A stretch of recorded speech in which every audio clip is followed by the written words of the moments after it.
Hey, for several lessons here, we've been talking about trade. And when we talk about international trade, there are some major organizations that deal with international trade in both good and bad ways.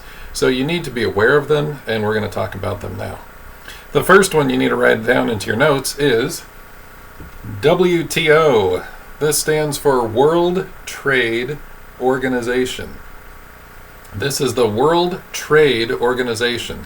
They were formed after World War II to promote world trade. Things had been very destroyed after World War II, and so they work usually in conjunction with the United Nations to try and promote world trade. How do they do this? They try and enter into general agreements on trade and tariffs. These are known as GATT treaties. So, general agreements on trade and tariffs. They go to other countries and they say, look, both of you are impoverishing yourselves because you have these very high tariffs. If you would both lower those tariffs down, you could both engage in trade and you'd be better off. So, generally agreed trade and general agreements on trade and tariffs, and they go to those countries and try and negotiate the tariffs down or to get rid of them entirely. Neither side wants to back down for fear of looking weak, and so they sort of ratchet them down slowly and they agree to these terms, and it promotes free trade. All right, so that's the job of the World Trade Organization. If you look at one of these agreements, one of the major ones that's been pushed by the United States is NAFTA. And for your notes there, that stands for North American Free Trade Agreement. Okay? North American Free Trade Agreement, NAFTA. It involves Canada, United States, and Mexico. And what that means is that goods can flow across the border from any of those countries without having any tariffs on them. So if avocados are produced in Mexico and sent to America, there are no tariffs on those avocados. If any cars go from America to Mexico, there are no tariffs on those cars. And so this increases the amount of trade and efficiency between those countries and hopefully leads to people being happier. All right? The problem with NAFTA is that there are 1,000 ways to cheat, and there's really only one way to be honest. And so what was happening is, especially in Canada, the Canadians, what they were doing is they were paying their producers to produce certain goods and then send them to America. So they allowed, for example, our lumber. We would produce lumber here in America and send it to Canada. What they would do is they would pay their producers a amount of money to produce lumber, and that allowed them to lower their cost of producing it. So we would sell a 2x4 for $2, and the Canadians would sell a 2x4 for $1.50 because they were getting money from their government called a subsidy. And the subsidy would allow them to sell their lumber at a cheaper cost. And so we were constantly getting tons of lumber from Canada. So most of our wood was actually coming from Canada, and we weren't cutting hardly anything in our forest. And so because of that, we had some real problems. It was asked to be renegotiated several times. Finally, Donald Trump is the one that said, all right, we're going to do this. And so Donald Trump pushed this through. It establishes the terms of NAFTA, and now it's called something called USMC. So this stands for United States, Mexico, and Canada. So the USMC treaty replaces NAFTA and allows for more specific stipulations on no, you can't subsidize these groups, you can't, change your labor practices in Mexico and make people like slaves and then produce it cheaper. Those were some of the issues that were there: copyright infringement, stealing other people's property and their intellectual property, and then so it really helped to nail those things down. Congress signed it. It was a Democratic Congress. Trump pushed it through as a Republican president. So it really had a lot of bipartisan, they call it, agreement on both sides of the aisle, Republican and Democrat. So USMCA right there. You've got another organization out there. This works in conjunction with the United Nations, and it's called the World Bank. And the idea was that if countries got into trouble, the World Bank would come and help them with a loan so that they could get a bailout. the rich countries of the world would donate to it, and then the World Bank would go to a poorer country and say, hey, look, you just got hit by a hurricane. This is devastating. It'll set you back 100 years. We've got to get the power back on. So here's a loan. It's going to be very cheap, very low interest, and you can rebuild your country and things will be better around the world. That was the idea behind the World Bank. What really happened is that the World Bank turned into sort of a Frankenstein monster that no one really wants to admit is a problem or deal with. And so what they did is two things that really weren't in their charter. When they would give loans to poorer countries, they started putting all these stipulations on it, like, yeah, but now you've got to change your government, you got to pick this person as the leader, and suddenly the World Bank became sort of this like power player that was changing governments around the world in ways that they thought would be better. This is a better way. And they'd say, well, here's the loan. If you want the loan, you got to do these things we want. And so instead of helping poorer countries in a more altruistic kind of I just want to help you fashion, which is how they were formed, they became a power player that was more insidious. They were getting into countries and moving the governments around and moving the structure of things around, putting certain people in charge and getting other people, kicked out of their government. So that's a big problem. And we want to really consider the World Bank because they're behind the scenes power players in a lot of ways. When the United Nations was thinking of taking away their charter and maybe reforming them, what the World Bank did is they went out and bought a ton of gold. And I shouldn't say ton, I mean tons of gold. I think they're the third highest holder of gold bars in the world. I think it's something like 3,000 tons of gold. And so they use that gold as like their personal piggy bank, and they will loan it out to people. They will say, well, this is our collateral to do other loans. And so the World Bank has sort of become this like renegade organization that people pay into and pretend it's doing good things, but they're not really accountable to anyone for that. So something to keep on the horizon. World Bank. For you conspiracy theorists out there, there's your Illuminati. They're hiding right there. Go find them. Okay. European Union.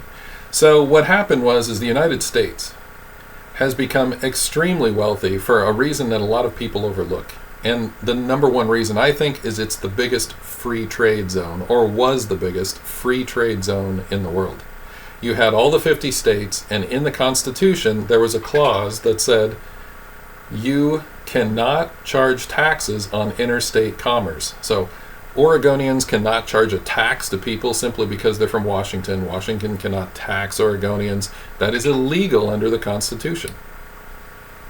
So because of that, it is allowed for everyone to have free trade all across our 50 states. And because it's a large geographical area with tons of resources, that trade has resulted in a lot of benefit and wealth to everyone in the United States. So finally, other countries in the world started to wise up to this, and we have what's called the European Union. This was formed in direct result of NAFTA, because when we formed NAFTA, we're not only the United States getting big, now it became Canada and Mexico. It was a huge trading bloc, free trade zone, and lots of businesses moved there. The European Union decided to make itself a free trade zone. Because what was happening is olives would be made in Spain, and then they'd have to pay a tax to go to France, and they'd pay another tax to go to Germany, and they'd pay another tax to go to Poland.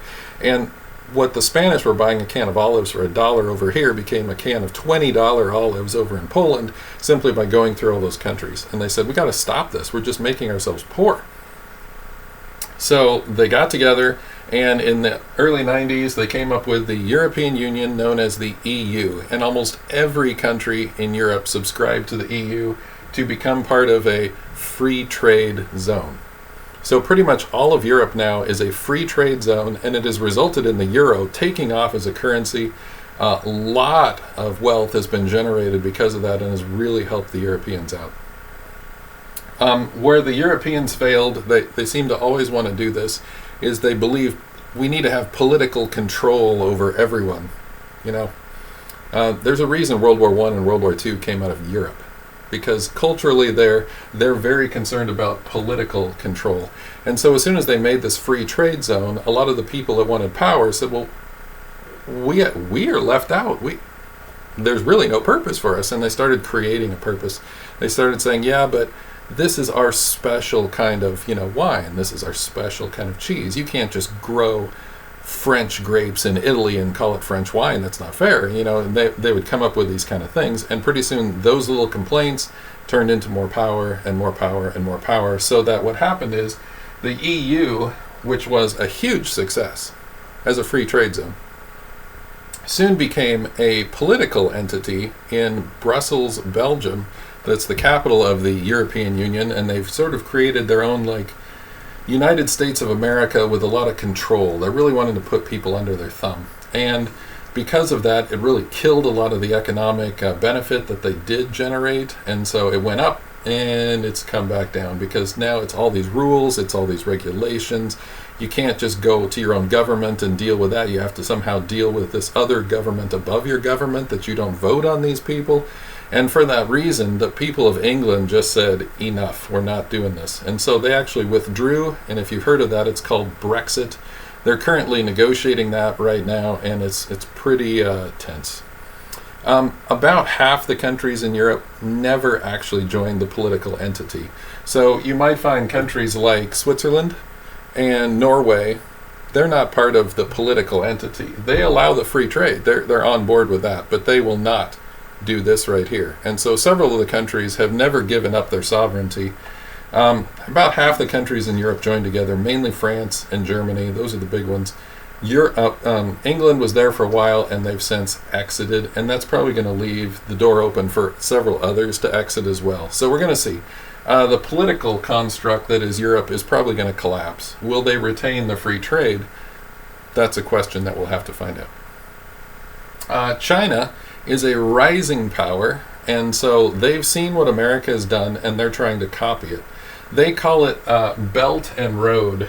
So they're going back to the old Silk Road that used to exist, going from China all the way back over to the Roman Empire, and they're trying to create a swath through Central Europe there and Central Asia that's going to be all about Chinese trade. And they call that the Belt of Influence of China. So they're signing a lot of trade deals, getting a lot of people on board.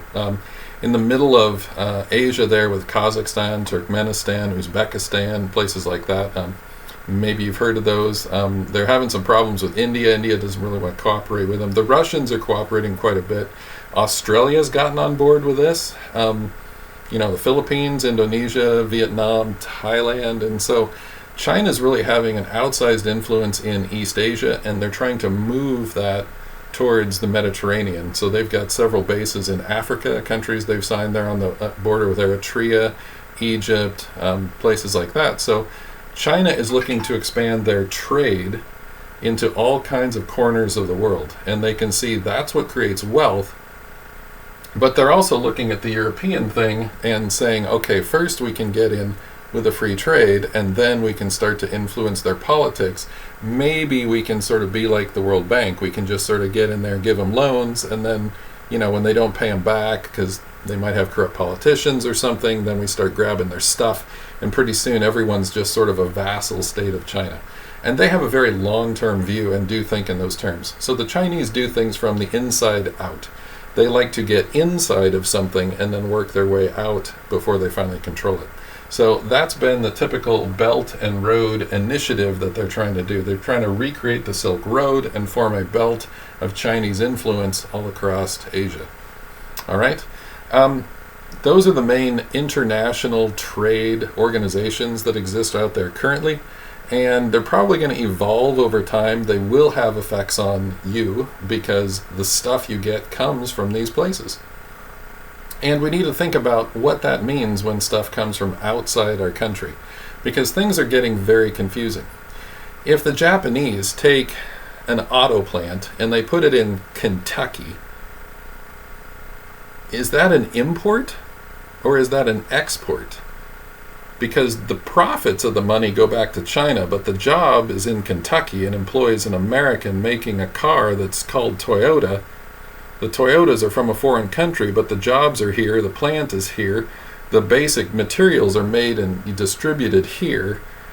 Is that an export from Japan? Is that an import to America if they drive it off the car lot in Kentucky and someone buys it? So things are getting very mixed. In a free trade world, an economist would say, hey, that there really isn't a problem with export or import and how you define it, because it's just people doing things they can to get what they want in the most efficient manner. Okay? So economists would be all for free trade, and we wouldn't have these kind of barriers anywhere in the world. And that would be a great example of that. And remember, to sum up this chapter, trade creates wealth. The more trade you have, the wealthier your people will be. And that applies to everything. If there is any kind of limit on trade, whether it's at the global level or at the individual level, that matters. Because if you're restricted from trading your work, say you can only work at certain times or hours, you can only work 4 hours every day, that's a restriction on trade. Because your work, you're trading your time, yourself, your efforts to someone else for money. So anytime there's a restriction at the individual level or at the global level, that's going to increase poverty. So if you allow trade, you create wealth.